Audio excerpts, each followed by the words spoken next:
It's your boy Rick Flair, and believe it or not, whether you like it or don't like it, learn to love it, because you have to listen to Wrestling is Real. It is the best thing going today. Woo! The worldwide leader of podcasting excellence, the king of podcasts radio network proudly presents The Wrestling is Real podcast, because wrestling needs us. And welcome to the Wrestling is Real podcast. I appreciate all of you joining me here. King of Podcasts here with you for another Wednesday night. We are leading up to the weekend of AEW All In coming up at Wembley Stadium. And then we'll have Bash at Berlin the following week. And that's after they just had their Fanatics Fest, where a good chunk of the WWE fandom and the top wrestlers in the company went and got to go ahead and, go Comic-Con style with the crowd out there in New York, the Javits Center. So, look, here's what I got to say about that. We're going to talk about All In, the preview up to it tonight. We'll get into that. But I think the best way for you to start the program and talk about where things are with WWE, obviously with my normal set of complaints and my concerns about what they're doing right now on the regular TV product, right?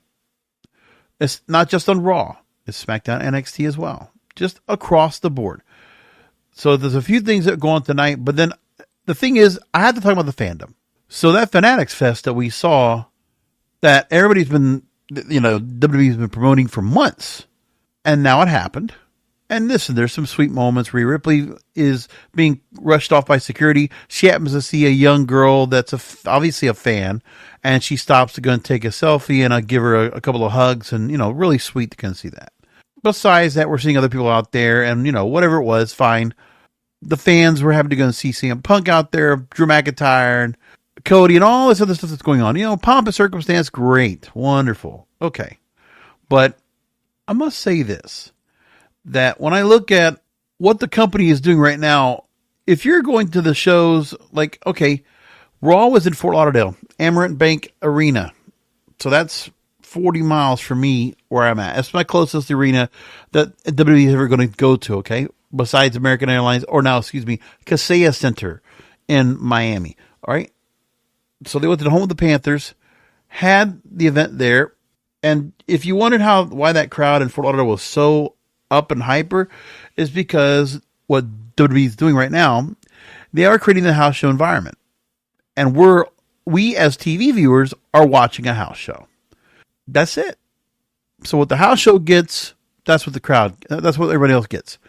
I noticed one thing, that when I watch Dynamite or I watch Collision and I'm watching either Raw or SmackDown, I notice myself more and more, because I second view it, okay? I'm not directly watching every minute of every second. Let's put it like that.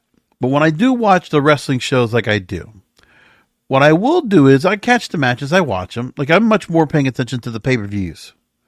Let's just be honest. We all know that. The TV shows are kind of just there. We want to follow along, so we know what we're catching up on, then to go on to this. Now, I will say this, that with AEW, I catch myself paying more attention to the promos, because there's a lot more promo, a lot more storytelling, a lot more story building on their shows, I believe, more than I see on WWE programming. TNA does more. I'll say MLW, not so much, because they're doing the pay-per-views, so they just kind of move along with what they're doing. NWA, when I'd watch them, yeah, somewhat. And by the way, I got to talk about them pretty soon, because, I haven't paid attention too much to NWA because of the Crockett Cup. I wasn't really big on their coverage of that. But what I must say now is that it is time for me to go and bring it up, because they're also holding a show next week. It'll be time for the 76th anniversary show for the NWA. It'll be at the 2300 Arena in Philadelphia, and it will be only a one-night show, which is good to go and see that. I'm tired of the two-night show. It's a lot to go through, and right now, got a lot of matches set up for that, but we'll talk about that a little bit later on. But in what they're doing right now for everything, they so far do not have an NWA World Heavyweight title match set up here yet. So I don't know what they're going to be doing next with all that, but there's a few things they're still setting up, and I got to go and look at the setup that they've been doing right now so far, leading up to NWA 76. So that's going to be coming up on the 31st. So that means we have Bash in Berlin and NWA 76 That's the same night, right? Oh my goodness. Wow, I got to go and do both of those shows next week and cover them both. So that's going to be fun to go and try to do all that. But I will do my best. But Bash in Berlin will be on Saturday afternoon, 1 o'clock. And then NWA starts, 8 o'clock bell time? So I'll make it work. As long as I can find a way to go and catch the coverage, I will go and cover NWA 76. That will be the plan.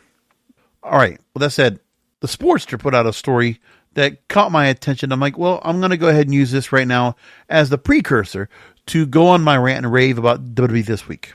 So, Andrew Kelly in the Sportster writes, after years of mediocrity, Raw is finally WWE's best show once again. This is a testament to the fandom out there that just sees this show, it's just smoke and mirrors, but they don't understand. We're not getting a lot of story development in terms of building up factions that matter about something. Building stories with real heat. Not a lot of that. And if it does, it kind of just dies off. A lot of parody booking, more than we ever seen any more than we have ever seen now. And a favoritism among certain wrestlers that are just not over at all. But if it works for the house shows, then I guess obviously this works for the fans. Whoever's watching. So whatever the house show fans are getting, then they're just going to have to appreciate the fact that they get this. And that's it. Now, the Raw ratings were 1.89 million viewers last week. This week, 1.64 million viewers. And Dave Meltzer, in the Wrestling Observer newsletter, they say it's against the Democratic National Convention coverage. Okay. The Monday night Democratic National Convention coverage? Really? They said there were 20 million viewers total for the convention. I don't know about that. I mean, I guess. But that's the lowest ratings they've had since June 10th. Okay, listen. It's one thing to be seeing a live sporting event. Like, okay, when we get Monday Night Football and things like that, yeah, they're going to get those type of numbers. Let's just be honest with that there. But the Democratic National Convention, who's watching that in the middle of the day? Listen, I'm going to say this. When it comes to politics, I am a fence sitter. I'm a spectator. Put it like that. And even I know that nobody's watching the first couple of hours of the convention coverage, okay? Because it's the cable. The cable channels that are covering the convention, partly. But then the national networks, they start at like 9 o'clock and go to like till 10. And the truth is that the major people that people were going to listen to that night, everything went late anyway for that. So like, if they wanted to hear Joe Biden, he didn't come on until like after 11 o'clock. So he wasn't even part of this. So you're telling me that the Raw audience, the excuse is going to be that the people were waiting for Joe Biden to come and talk. The former president, or the current president that's going to be leaving office at the end of his term. Well, let's just put it like that. People were waiting to go and hear him, and that's what caused the entire setup of the ratings? Is that what it really was? I mean, I'm sorry. We can try to go and work with that. All right. Do we have to break down to the numbers? Let me get that, hourly breakdown. Let me see if I can get that at the moment. Because you can get the hourly viewership as well. And the key 18 to 49 demographic, it did drop. Meanwhile, NXT, 639,000 viewers. Not much of a jump, not much of a difference. Okay, because if you're going to tell me that Raw had a drop in ratings because of the DNC, then you're telling me that NXT would have had the same fate, but it didn't. Okay, their rating went up from last week. And it was their largest audience since July 9th. The 18 to 49, it did drop. That's it. But still, overall viewers, I mean, the DNC coverage, come on, that's for an older audience for the most part. You got a lot of people that are over 40 watching that show. So you're telling me that NXT goes up, Raw goes down, and we're going to say it's DNC coverage. All right. Let's see what Dynamite does, right? I'm not going to go and fidget over ratings, whatever. Don't matter. That's fine. Just thought it was very interesting to go and say that. But okay, back to the Sportster. Back to my point. So the ratings now supposedly should be great because after years of mediocrity, Raw is the best show on WWE television. Okay. So Andrew Kelly, I'm going to go and take your story. I'm going to go and see what you're going to say about this. So he's going to say now why Raw has once again become the most entertaining, must-see brand that the company has on offer, and there's reasons why. So he refers to the fact that with Vince McMahon going on, that Raw is consistently going down a bad path. For all intents and purposes, it felt like McMahon giving up on everything to try to make anything that resembled an entertaining or cohesive show. The script was torn up, thrown out, rewritten. Sometimes even the show was still going on. We all know about that. Fine. Now he says here that storylines in WWE, under Vince, followed no structure. Segments were repetitive, and for many weeks, months, and years, it was just the same thing over and over again. We have a number of TV matches that do the same thing right now. I'm not going to go ahead and break all that down for you, but I don't see the difference that you're talking about here, that we're not getting the same repetition as we speak. We are. Then he talks about feuds consisting of rematches after rematches, disqualifications. We still get DQs now. Post-match attacks. We still get those now. Bland promos. Okay, instead of scripted promos, we're getting promos now with no direction. And of course, they talk about the fact that, during the lockdown era of WWE in the Thunderdome, yeah, things were very much tough because even to watch without a crowd, it made much of a difference. But that's the part I think that that Triple H really took from that. Because when they saw what the crowds were doing with each other and they were out there, yeah, I get the part. They're just like very up and at it because when the crowd started seeing all these people returning back and they had all these returns and all these different things they were doing to get the crowd up, that I think after July 2021, that's what Triple H kind of took as the precursor, the motivation to create the kind of house show atmosphere that we have today. But it's really not much. It's not much of anything. And let's be honest here. Most of the stuff that's being created now for the audience to really get into is being created as really the international crowds. For every time that WWE goes out overseas and goes to a show where the pay-per-views are no longer even here, it's either a big American crowd for a pay-per-view or they're going to take it overseas. As we said, they went to Lyon, France. They're going to Berlin. They've gone to Toronto. They've gone to London, right? They've done all this here where they continuously, Saudi Arabia, and the crowds will just create the mystique, create the hysteria because they don't get to watch it too much. And then they also have their way of the hooliganism that they do individually to create their own thing. And that's what they do. Right? So, according to what Matthew Kelly here in the Sportster says, that Raw now has the best long-term storyline since the regime change. The Red Brand is full of ongoing stories. So, first of all, they say that CM Punk versus Drew McIntyre has been WWE's best story. Yeah, since the Bloodline split up, and since we had the change where Roman Reigns lost the belt to Cody Rhodes, yeah, okay, I'll give you that.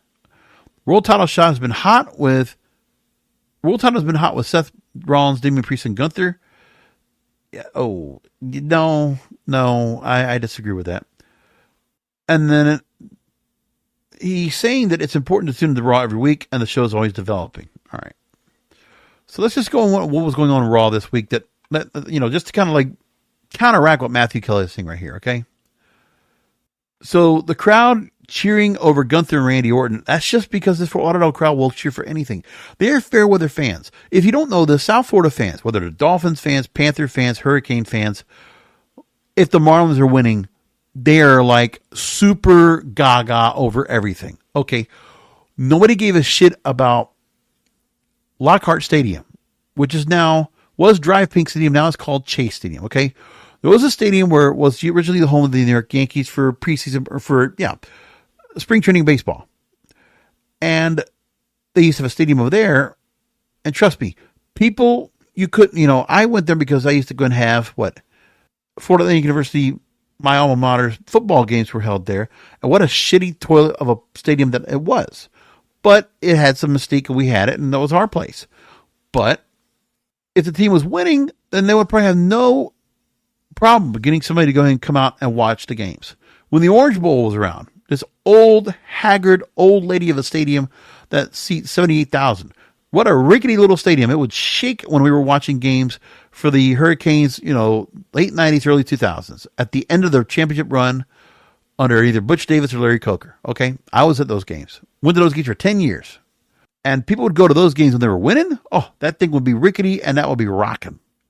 And people would go ahead and go wild for those games. Okay? Especially when they were champions. When something is going on and everything's hot right now at the moment, that's where they're going to go. And right now, okay, so the Dolphins, okay, you got stars to go watch. You got Tua, you got, Tyreek Hill. You got some players to go and watch. Jalen Waddle. Okay, so you get some stars out there, star power. And Dolphin fans will go ahead and flock out to the stadium in a big, hot mess of a stadium over there anyway, the tin can of Hard Rock Stadium. They'll go watch a game. Okay? When the Heat have been winning, obviously, listen, when they had LeBron, they had Wade, they had Chris Bosh, okay? Their triple threat, and they were winning titles. Trust me, when Shaq was with Dwayne Wade, and they were winning titles, trust me, American Airlines Arena, you couldn't get within a mile of the building. Okay? We all know that. We were all there. And that's, when you see stars in there, that's what they're going to go see. But for Raw, okay, some of the stars you're going to probably see, okay, Randy Orton, they moved over. So he's a star everybody knows, they love. Seth Rollins, that's a star they know and they love. Right? But then when you look at what the crowd has here, okay, Gunther and Randy Orton, like they're just cheering with each other and they're saying nothing to each other for 10 minutes. All that's, obviously it's compelling. Must see TV. YS6 wiping out American Made, and it means nothing except for the crowd. Because YS6, ooh, we get to see that. We get to put our phones up and put the flashlights on, right? And then we go on, and it's like, okay, CM Punk, he's coming out to do a promo, set up a strap match. Not against MJF. No, against Drew McIntyre. And it's not about the bracelet. It's not about the bracelet, right? And then CM Punk with one of the most grandest lines he does, because he's getting to go ahead and do a pipe bomb, right? Pipe bomb CM Punk. And what's the memorable line he uses to set up the CM Punk Drew McIntyre match at Bash in Berlin?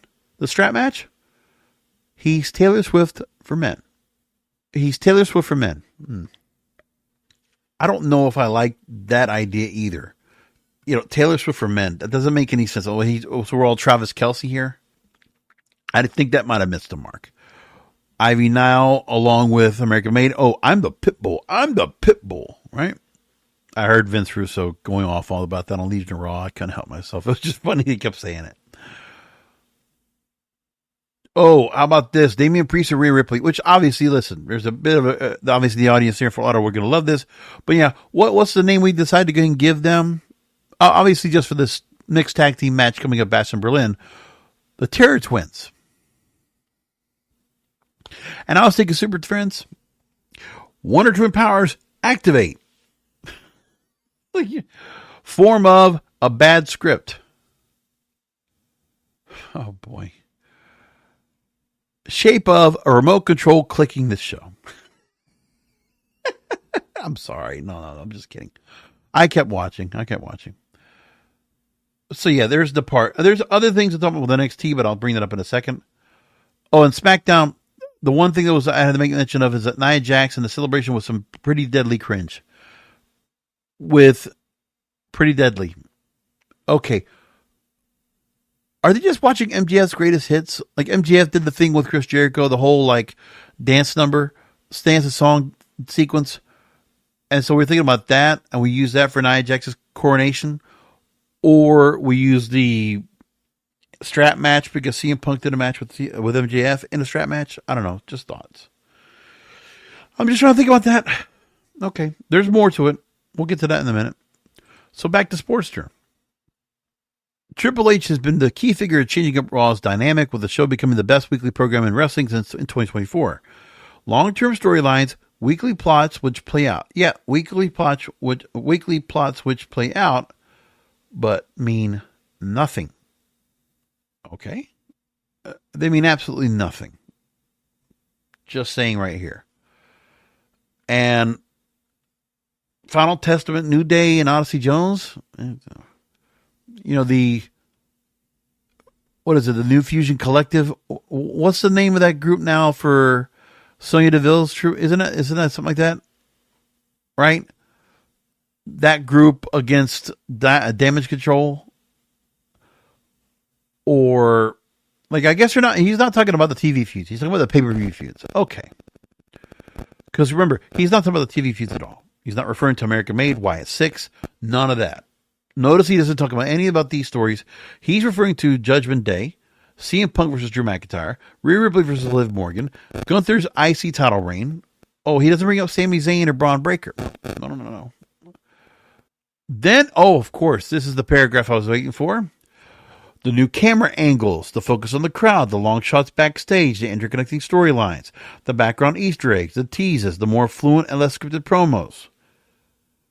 The hot crowd and more hell have bled into this wonderful mix to make a show highly anticipated each and every week. So you feel like that what we're getting right there, camera angles, again, production elements. I mean, so it's not Kevin Dunn. And the storylines interconnecting, because it's not Vince. Do you understand? I think people just want to go ahead and just, the WWE fandom, right? The WWE fandom. They want to just go ahead and shit on anything that was Vince McMahon related, Kevin Dunn related, all that. They just want to shit on it. And so they'll do whatever they have to say that Triple H is doing great stuff. It's the GOAT. It's 3 hours of cinema, must see TV, right? Raw has managed to, with a distinct brand split, they say, they managed to create their own identity and has consistently featured names who are all feeling like bigger stars by the week. So the continued rise of Gunther, Jey Uso, Dominic Mysterio, Braun Breaker, Damian Priest, more who all feel like Raw guys. I don't know what that's supposed to mean, but I don't think they moved up anywhere. Gunther, now World Heavyweight Champion, we're just waiting to go and see what they're going to do with him now that he has the belt. See what his match with Randy Orton is going to entail. Jey Uso has no title matches, no title shots. He had the IC title shot, nothing else. Not even considered as a contender for the World Heavyweight title. Maybe down the line. Okay. Jey Uso, we look at, and the fact that he hasn't any feuds either. He's been more backstage than anything else, except for a couple of matches here and there in tag action. Dominic Mysterio, he's caught up on the whole Liv Morgan thing. Okay. And our new Judgment Day put together. Braun Breaker, well, he's IC champion. I don't think he's made much of a dent much anymore. Damian Priest, I mean, he should have gotten over. There's not a question that he should not have gotten over. He should have. And by the way, if you're talking about names who all feel like bigger stars by the week, where's Rhea Ripley's name? Why isn't she there? Oh, because she was out for injury. I guess that's what his reason was. And Liv Morgan, notice he doesn't put her on that list, which he's had a lot of airtime. And her shaking her ass and showing herself off like she's just like this, Bonnie and Clyde switch around. Is that making a difference? I guess not. He says that the 3 hours that Raw is right now, with a ridiculous amount of recaps, long entrances, nothing happening in commercial breaks. Okay, hold on. Long entrances. You're telling me we didn't have long entrances now? Just because we're not seeing them just because we were only seeing them from the stage? And because of the fact that long entrances now start from the back and the camera follows them along or when you're in one of your wonderful camera angles. Is that what you're talking about? Long entrances, nothing happening in commercial breaks. Well, Vince didn't have the courtesy of the picture-in-picture like Raw has now. They only got that roughly after pandemic anyway. So Vince wasn't even around to have that kind of feature. And they only took that because AEW did it. Okay? So it's making for a more fast-paced and entertaining show. Might be faster. I don't think it's faster pace. I feel like things kind of struggle. Maybe the action's fast-paced, sure. There's always more than one thing accomplished in every match and segment, with much more care being taken of the writing and production of every moment fans see, making more use of the time. I don't know what he's watching. That last sentence, I don't even know where you're coming from with that. I'm trying to I don't even know where that comes from, but I'm not going to hamper on that. And then he also says that one of the key things that has made Raw so fun is the match quality. Okay, so we're going to waste long matches that mean nothing, that have nothing of tangible interest, okay? Sure, we might have tournament matches. That's fine. We might have contenders matches. That's fine. When we were having tournament matches and contenderships and stipulation matches, that's fine. But we're just getting feuds just to have feuds. No, I'm sorry. I'm not getting myself all caught up on watching Sheamus and Ludwig Kaiser fighting for nothing. It's just a tee up to Gunther or whatever else, or Pete Dunne, right? Oh, excuse me, Randy Orton and Ludwig Kaiser, and then Gunther setting, Sheamus going up against somebody to go after Pete Dunne, right? And then a whole setup. Okay. Triple H has firmly established Raw as the flagship brand of WWE once again, even without names like Roman Reigns, Cody Rhodes, the number one world championship title, and the WWE championship, he says. Okay. He also says that the likes of Sami Zayn, Gunther, Ilya Dragunov, and more are stealing the show on a weekly basis and emerging as bigger names because of it. Let me tell you something, Matthew. Okay. Old school king of podcasts. I've been a 30-year plus fan, okay? Been doing this show 12 and a half years. 11 and a half years. Will be 12 in December. I will say this. Just refer back to my episode last week. You're telling me that what your argument is right here, okay? That WWE, let me give the title once again of the story. Let me just make sure I get this right. Raw is finally WWE's best show once again. I want you to come back to this story. Maybe not in January of 2025. Let's wait till March. Let's wait for a couple of months and see what Netflix does. Because I guarantee you that what you're going to see of what Raw is when it goes to Netflix, it will look nothing like this. So if you really love this right here, enjoy it while you can. They're going to have to make changes when they go to Netflix. If you need to understand why, then by all means, go ahead and refer back to what I said before on last week's show. Why Raw, WWE is not ready for Netflix. This show right here, okay,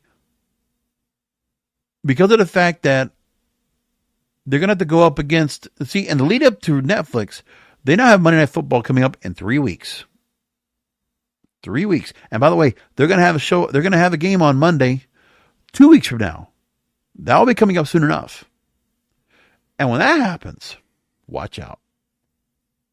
You think 1.6 million viewers is going to be small? It won't be much better coming up after that. Let me tell you.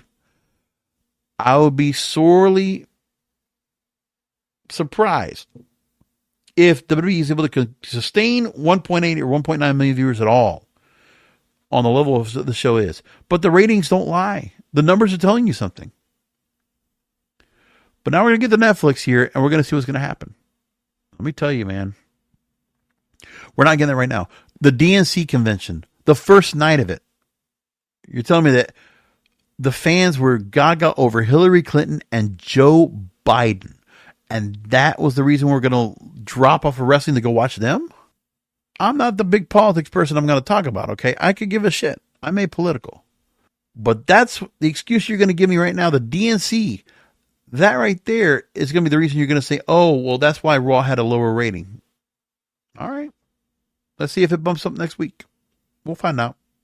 Let's go and move along to AEW. So there's been some reports out there about AEW and their current broadcast deal with Warner Brothers Discovery. Now, I already know that the window for exclusivity has already passed for them. We know that Warner Brothers Discovery had quite a bit of prioritization when it came to trying to secure the NBA coverage they've had for 30 plus years. They lost it. Now, NBC, ESPN, Disney. So NBC Universal, which goes along with Peacock, Disney, ESPN, ABC, that now has also their deal as always. And now Amazon has a deal with the NBA. So Warner Brothers Discovery got left out. So now they're going and securing their rights. They secured other rights to other events, tennis. What was it? The French Open tennis tournament, Mountain West football. They already have now coming up. They're going to try to really amplify that. That'll be a big deal for them. And they're going to try to get AEW now to be secured. So they're working on that. Now, obviously, they had quite a bit of money to go ahead and invest into the NBA. They were going to try to match $1.3 billion a year to match Amazon's deal for the NBA package. That wouldn't have been the same one they had before, but at least it would have still had the NBA in some way, shape, or form. So right now, David Zaslav of Warner Brothers Discovery, the CEO, met with Tony Khan in Paris at the Olympics. Latest is from Fightful Select and Sean Ross Sapp. He reports that Warner Brothers Discovery sources have confirmed that there is some red tape to deal with, but another offer for a long-term deal was recently made, and they were very confident in it. And Khan's meeting with Zaslav was said to be very productive, and the offer came after that. So the thing of the offer is extensive, and right now AEW is reviewing the offer. Both sides seem to be optimistic about reaching a deal. No word on when an announcement could come, but it's being said that these sources are saying that AEW is being at least double. They're getting offered at least double the amount of their previous deal, which I think is what was $240 million they were getting, and now they're going to get up to about $500 million, probably getting up to that or just short of it per year in their upcoming deal coming up next. Of course, it was a 4-year deal that had a 5th year option, and the 5th year was exercised to go on and get to this. Now, Sean Ross Sapp continues to say that any and all combinations or possibilities regarding the programming alignment have been explored, and Sapp references rumors that Warner Brothers Discovery had discussed a shift of pay-per-view strategy with AEW, but did not respond to comment, and that Max, the network for the streaming service, was in mind when they negotiated any deal, and that Warner Brothers Discovery had inquired about possibly putting AEW pay-per-views on Max as of last year. The other part I'm guessing that's also being considered is the fact that Tony Khan doesn't want to continue to have Ring of Honor be without a TV deal and only running on Honor Club. So I guess that's what the other party he wants to try to do something with. Now, Sapp writes that both sources on both sides have claimed that they have had ongoing discussions about reaching a new deal, adjusting the current one, and working in the future since last year. So AEW still has their deal right now to the end of the year, but most likely we'll hear something more about this deal after all said and done. So they definitely have a deal on the table. There's nobody else that's trying to bid for AEW. So it's just for AEW to go ahead and get something out what they want to get out of this. And I think that's the part they want to get away with. I'll tell you what, if it was something that could be possible, if they were able to go ahead and drop the AEW Rampage show and offer that hour of television, and don't put it on Friday nights, put it somewhere else if you want, but put Ring of Honor on that night. Let AEW Rampage phase out and give that to Ring of Honor Wrestling. I mean, if Tony Khan can make that argument, I think it would work better for them. And it'll be also nice to go and see that show is going to be significantly different than Collision, because to see Wednesday nights go to this, and then you also justify and validate Ring of Honor television and their own individual feuds being put, if they're going to continue to do the Battle of the Belts, which I think Battle of the Belts they should also drop. Just focus on, you're going to have Dynamite and Collision for AEW and their pay-per-views. And then you go ahead and do what you got to do with Rampage. And I think just drop them off and give Ring of Honor that time slot. And if it doesn't have to be on Friday nights, it doesn't have to be that either. You move it to a different channel if you want. But let Ring of Honor have a TV deal where that other show gets included. It will be the same thing where WWE right now has their NXT program featured. I think if they can do something like that, and again, on all those channels in the same place, it would be wonderful. I'd like to go and see that happen. That sounds like a really good plan if that could be made done. Now with that, let's move along into what's going on with AEW and what they did tonight. Specifically, of all the matches that have been booked right now, obviously we had a lot when it came to the Mariah May, Toni Storm feud that's been going on, and the heel turn that happened after that. I feel like right now, so for that match, for the women's title, okay, the women's world title, I feel like it's slowed down a bit, but it's because they had to go and wait to get that match all the way up to London. But it's been put up to a pretty high crescendo. Like that feud has been very extensive, very long, and has done very well. It's just that it's been much more that they pulled the heel turn on the storyline. They did that, which was important, and then everything went ahead and changed when we saw that particular Dynamite episode where Mariah May makes the heel turn, and now we're at the point where, okay, we're at All In, and now we're going to see what happens finally with this feud and where it culminates, which has been going on for so long now. Starting out the night with Britt Baker, DMD, and Mercedes Moné, yes, this storyline has been convoluted. It's been all over the place. they've had some good moments. There's been some struggle on getting the feud hot. And they did a couple things in between to kind of build up on this, because with Mercedes Moné, with the addition of Camille being added as her bodyguard, basically, makes big sense. It works well. My thoughts are Jimmy Hayter will come back at All In to help with Britt Baker when it comes to this. And then I think, too, that when I look at it, Baker Monet with their contract signing was done good tonight. I liked it. And, of course, no physicality, so attacking Camille and Camille being the one taking the brunt and Mercedes Moné taking the brunt after that, while not directly physically attacking her, but still attacking her nevertheless, that worked out okay. I like that. I thought the storyline they put together where they talk about their careers together, this was referenced before in storyline, but I think they got it and hit it over the head better. And I think if not for the Britt Baker suspension, I think we wouldn't have had this issue come on like this. I think if she could have been in the ring and we could have had some more confrontations and more talk time, then expressing exactly once again and hitting it over the head one more time that Britt Baker looked up to Mercedes Moné for the decade plus as the Four Horsewomen. They made mention of that. And that Britt Baker helped to build the company AEW in that women's division.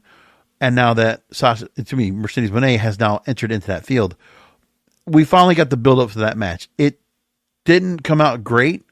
There were bumps all over the storyline, but I think at the end of it, this was a good finish to it. The contract signing did seal the heat for this match coming up on Sunday. Learning Tree prepped and ready for Hook.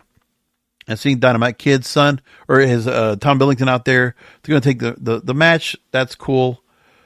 But Hook coming back now, him and Chris Jericho, I'd like to see Hook go and take the STW title back, and I think that's what they're going to do after 120 days. And I got to talk about this too. So we see Saraya come out and take on Toni Storm. And, Toni Storm took care of things with the match. And it's interesting that it was an Outcast member that had turned and became this timeless character that Saraya was the one taking on. And, it's the thing where when you look at Saraya and what she's been doing right now she has Harley Cameron at her side as a mentor. To mentor too.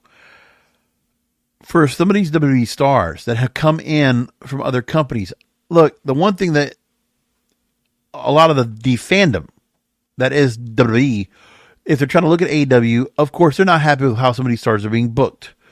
Partly it's because that some of these stars are booking themselves back to the way they were. When you look at Bryan Danielson, he's basically the extension of American Dragon. He's not Daniel Bryan at all. Except there's a couple of things that have been picked up from his run in WWE that he does continue to do here. Christian Cage was Christian over in the other company, and now as Christian Cage, he is returned back to the character he once was in TNA. And now, including the patriarchy, and now building up with Luchasaurus and Nick Wayne, he is helping to mentor a couple of bigger stars, much like what Chris Jericho was doing.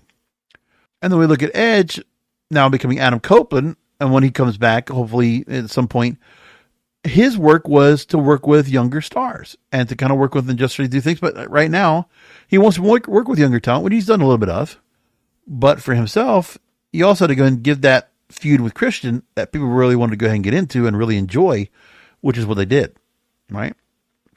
But of everything they did tonight, okay, yes, they did a great job. Bryan Danielson really hit it home about his match with Swerve Strickland for the AEW World title. That was well done tonight, but it's also continuously been ramped up. So that's good. You have the coffin match with Jack Perry and Darby Allin. That's all being set up. And of course, they had the trios match to go and set things up with that. And then FTR and the Acclaim, the Young Bucks, again, just the match to kind of just set all these variables together in their individual matches. And then you had the London ladder match for the AEW Trios Championship with Patriarch and House of Black and Bang Bang Gang. And there will be another team added. We don't know who that's going to be, but there will be a fourth team added to that match. That'll be interesting. And then the Casino Gauntlet match, Orange Cassidy's going to be in it. We'll see who else is being part. And then you have a mixed tag match with Tomohiro Ishii and Willow Nightingale against Chris Statlander and Stokely Hathaway during the 0 hour. Now, the match that has caught my attention for the most part for AEW All In leading up to this Sunday, it's going to be MJF and Will Ospreay, because that shit right there has been fire. And I thought how MJF handled it tonight leading up to the match was wonderful.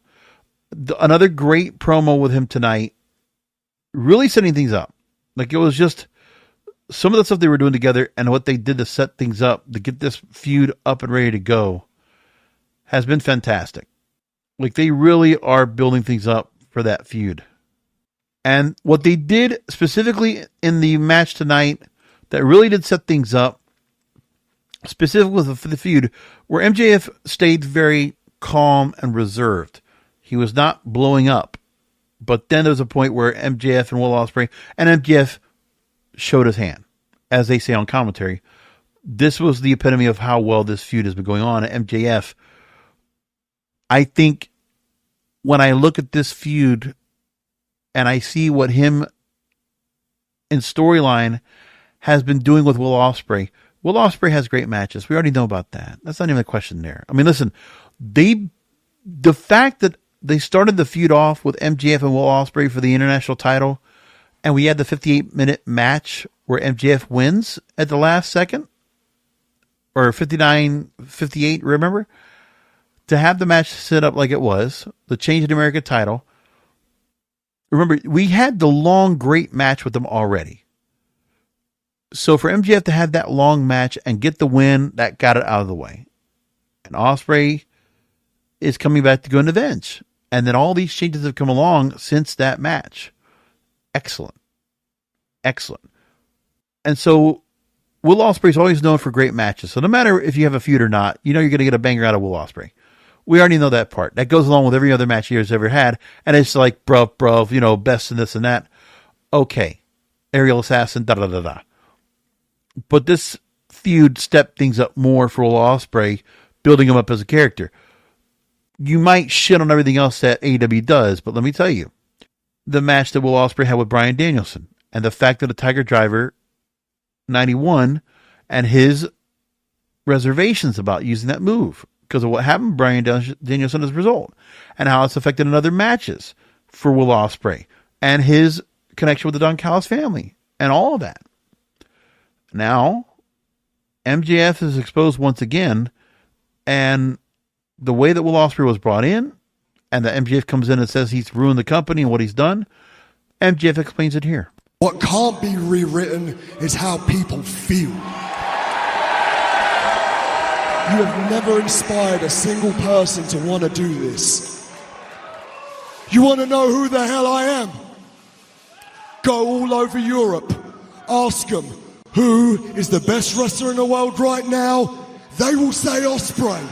By the way, this is great promo work from Ospreay. This is him stepping up to the level of MJF. I think so. Obviously, the crowd's right behind him because it's a home crowd, but it works no matter where he's at. What he did here with MJF really does work well. Go to Australia and New Zealand. They will say Ospreay. Go to Japan and say Sekai Ichiban Pro-Wrestling Daridesu. They will say Ospreay. Go to America, go to your own state and say who's the best wrestler in the world. They will say Ospreay.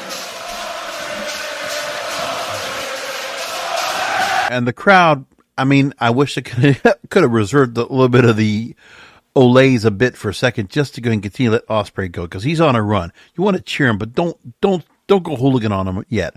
I appreciate the enthusiasm. I do. I really do. And go up and down this country and say who the best wrestler in the world is. They will say me. And that's why I can't lose. Not in front of my family. Not in front of this support system. Not in front of my wife, my kids. And I know why you don't like me. Because it took you 4 years to win them over. Mate, it took me 4 beats of my music to win them over. You let everybody down. They used to love you, and they don't love you anymore. They loved me until you showed up and ruined it. I think MJF just said the quiet part loud. Yeah, there you go. That was great. Now, Ospreay, I would just say, let the crowd continue to go ahead and seep in, let them absorb this. So a little bit longer pause on those points.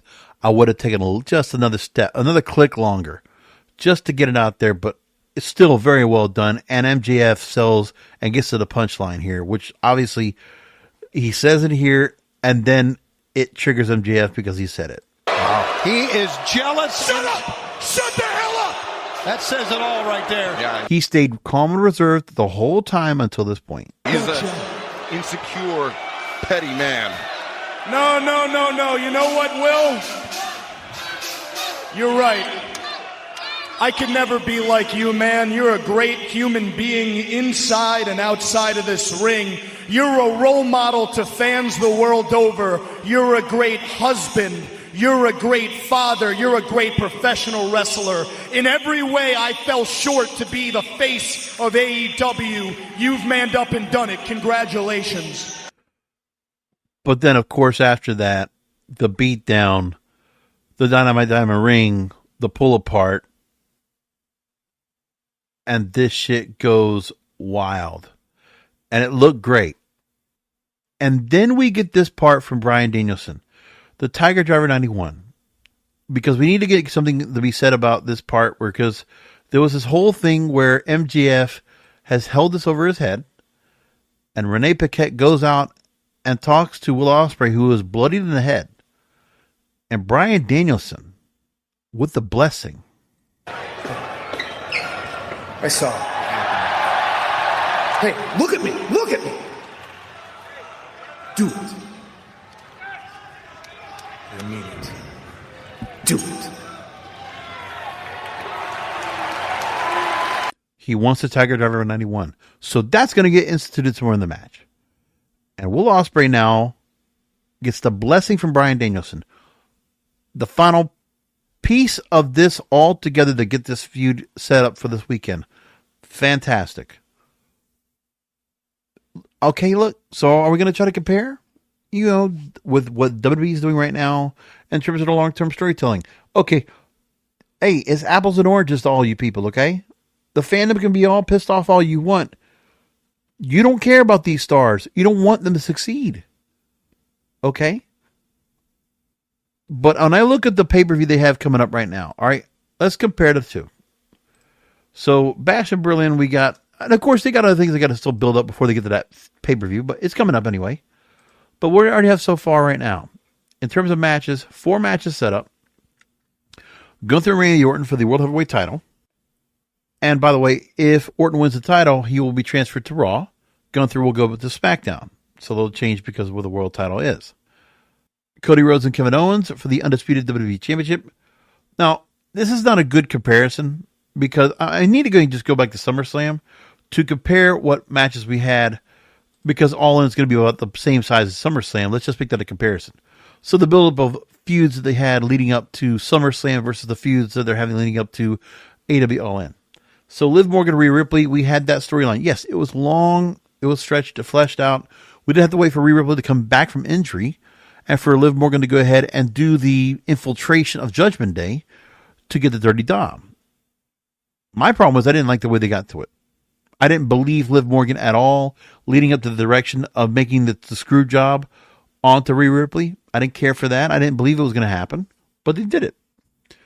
Braun Breaker, Sami Zayn. Remember, leading up to Sami Zayn, okay, you gave him another chance to have an IC title match, which that didn't make any sense to me at all. Why are we getting to that point?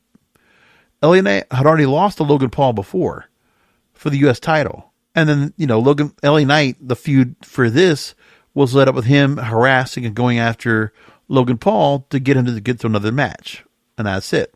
Goading you with a contract. Hey, sign it. I want to face you again. Nia Jax and Bayley, this was all set up because of Queen of the Ring. That's it. And then a little bit of sprinkling to start things up because Tiffany Stratton had won the Money in the Bank briefcase, but didn't make much of a thing when it came to Nia Jax. Nia Jax leading up to set up her match with Bayley, but it was like they started the feud about a month in because Bayley had to worry about other things beforehand before they got to Nia Jax. So that was the whole part of that. Yes, Drew McIntyre, CM Punk. That whole storyline leading up to this right here was good. I mean, I guess I could justify the fact that CM Punk and couldn't go a full match with Drew McIntyre. So that's why Seth Rollins was brought in as special guest referee. But I think Seth Rollins took too much out of the match. And Seth Rollins was just too much of a play into this. And that's the part I didn't like at all, that we didn't need Seth Rollins to be a part of this because he got too involved. And I understand they were trying to do this is like Bret and this is like a Shawn Michaels thing, whatever. It's like Bret Hart and Shawn Michaels again, whatever. I got that part. But how many people are going to remember that reference, and how did you expect them to go and replay the same idea over again here? The Gunther and Damian Priest, we set that up because of the fact that Gunther won King of the Ring. And so they set it up after Damian Priest takes care of Seth Rollins. And the street trash stuff. Street trash is the reason that Damian Priest gets all upset over Gunther. That's it. And what did Gunther and Randy Orton do to really get each other all pissed off right now? And then Cody with Solo Sikoa, well, that was the whole deal with the Bloodline rules. And then going back to the same thing once again of, well, you know, it's either Cody along with Kevin Owens and Randy Orton attack Bloodline, and then the Bloodline attack back. And all that set up. And then Jacob Fatu being brought to the mix. And all this stuff going on, right? But again, this was a big pay-per-view for them, SummerSlam, big stadium show. Their storylines, yeah, they had longer set storylines, long set storylines as well. So they're you know, Matthew Kelly of Sports Show was not wrong about that. But my problem was the execution of it. And the stars they just had to go ahead and push in the first place. Now it's compared to AEW All In this weekend. And I'll give my predictions right now. So we know with Swerve Strickland and Bryan Danielson, they set that up because it was a setup for Bryan Danielson to go and win a match to be a contender for the World Championship. But then they set up the whole deal, title versus career. And they've really built on that. And Swerve Strickland keeps going on about his family and all this stuff going on. And Bryan Danielson is fuming right now. Fuming with anger. Tony Storm, Mariah May. That's been going on for, 6 months probably, right? You're going back to the fact that Tony Storm is been going on the streak. She's been champion. Mariah May's been there along with Luther to accompany her. And Mariah May's just been the mentor, the mentee. And nobody even thought twice about it. And even the stuff with Mira Shirakawa, nobody even thought twice about the fact that they had that match and things were set up. And Tony Storm and Mariah May were these two thickest thieves, and the story was so great. We were enjoying seeing the whole thing, right? Tits up, you know, chest out, watch for the shoe, and all that stuff going on. And then we get this amazing heel turn where Mariah May, man, she is, to quote Dusty Rhodes, she's devilish. She's the devil, baby. Like woman, right? Remember? Yeah. Yeah, I remember too. Okay. But I did like Tony Storm, Mariah May. The setup for that match has been wonderful. Mercedes Moné, Britt Baker, I made my point. I felt like they finally did catch back up. If Britt Baker's suspension did not come into play here, I think it also would have helped out. Maybe this feud will continue because Mercedes Moné, now that they have her together with Camille, I think you set things up for Mercedes Moné to look better. I think her promos are starting to get better as well. So I feel like we're in a direction where I feel better about everything with her. And I do. And she's got a lot of things going on too with her divorce and all this other stuff going on. So Mercedes Moné, give us some time. I think it's going to work out. Turning her into a heel now, especially with Britt Baker, is the right move. So if I got to take out of those first 4 matches, wow. Will Ospreay will win and take back the international title. I think that will happen. I know it's parody booking, but you know what? Just the way this is all set up, MJF has done this for so much. I can see them quickly going to turn this back over to Will Ospreay and go that route. I feel like Mariah May is going to beat Tony Storm. I'm not going to like it, but I understand if it can happen. Bryan Danielson will beat Swerve Strickland for the world title. I think that will happen too. So we're getting a lot of title changes. Jack Perry, Darby Allin for the TNT Championship in the coffin match. I will take Jack Perry. Again, Darby Allin, we had to wait for it to come back from injury, but Jack Perry has been set up as such a scumbag right now. And winning the TNT title as well as he did in that was a ladder match, right? After after Adam Copeland had to go and relinquish the TNT title, right? Unfortunately. And then I'll take Jack Perry to retain in the TNT title match in the coffin match. Because Darby Allin has gotten the upper hand with the fire and all that stuff, and I bet you fire will be included in this match too. But I think Jack Perry comes away with it. It's funny where Jack Perry now is in a title match compared to being in the 0 hour and having to deal with CM Punk, who decided to go and get pissed off again on the worst of nights, only to be working now over in WWE right now and wearing suits all the time and doing promos that are not even close to what they were once. I'm sorry. You can like CM Punk all you want. I don't like his run in WWE right now. This second run is just not that good. It's just not been good. I mean, Drew McIntyre, listen, I like everything they've done in terms of the storyline leading up to the 3 times that he has screwed over Drew McIntyre to set up the match. But since then, the bracelet, I've hated it. I've hated it immensely. London ladder match, Patriarchy is here. They have the trios titles. They've been dealing with Bang Bang Gang. They've had that set up. That's supposed to be a collision feud. But my guess is Bang Bang Gang will get the belts back. And I don't know if it's going to be Lucha Brothers that come out to take on in the trios title for the London ladder match. I don't know if that'll be here or not. So who knows what that'll be. If it's Death Triangle, I couldn't tell you.